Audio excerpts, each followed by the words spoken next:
उपासना में समता, समस्त द्वंद्वों में सम रहना, तभी वो परमात्म स्वरूप की तरफ दृष्टि होकर परमानंद में डूबेगा। नहीं तो ये जो द्वंद्व है ये सबको पीस रहे हैं। कभी सुख दुख, कभी लाभ हानि, कभी मान अपमान, कभी जय पराजय। पूरा विश्व इसी में आसक्त है। कोई बिरला भगवत कृपा पात्र अंतर्मुख होकर विजय प्राप्त करना चाहता है।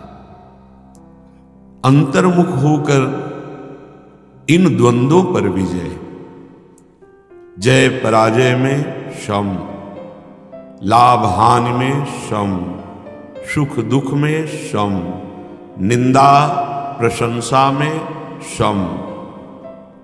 ये हमारा स्वरूप है। हम अपने स्वरूप का विस्मरण करके बहिर्मुख विषम संसार में बहुत बुरी तरह दलदल में फंस गए हैं। जय होती है तो हर्ष होता है, पराजय होती है तो शोक होता है। जैसे दिन है तो रात होगी ही, ऐसे ही कभी विजय है कभी पराजय है। पर उपासक अपने अभ्यास में जब दृढ़ होता है तो उसे जय पराजय लक्ष्य नहीं होता, उसका अपना कर्तव्य लक्ष्य होता है। अर्जुन जी जब भगवान की प्रेरणा से ये हृदय में आया कि अब एकमात्र परम कर्तव्य छात्र धर्म से युद्ध ही है, तो उसकी वर्षों पहले तैयारी की।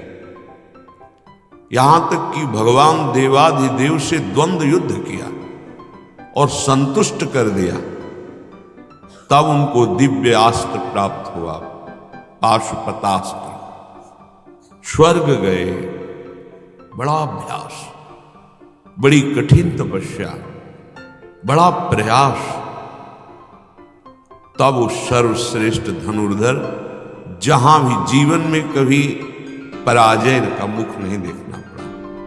वो भगवान लीला विलास के कारण कभी ऐसा कि वो हृदय से असंतुष्ट हो रहे हैं कि मेरी जितनी वीरता और दिव्यास्त्र में प्रयोग नहीं कर पाया, वो कुछ क्षण के लिए। अगर हमारा अभ्यास अंतर्मुख है और हम विकारों पर विजय प्राप्त करना चाहते हैं तो निश्चित प्राप्त करेंगे।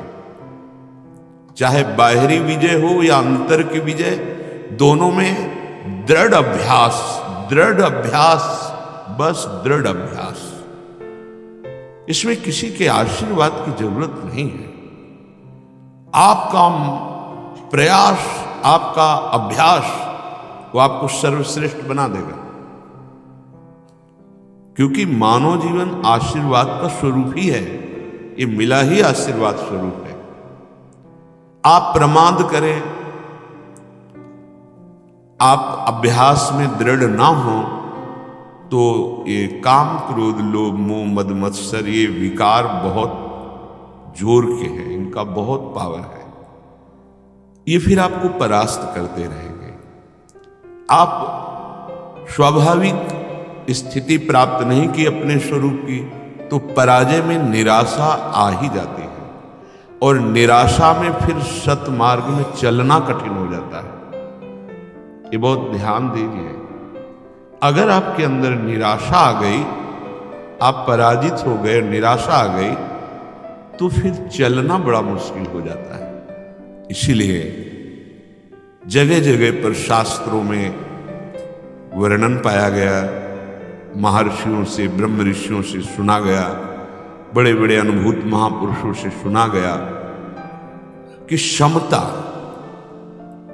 ये बहुत बड़ी उपलब्धि है मानव जीवन की। जिसके जीवन में क्षमता नहीं आई वो द्वंद्व में परास्त हो जाएगा।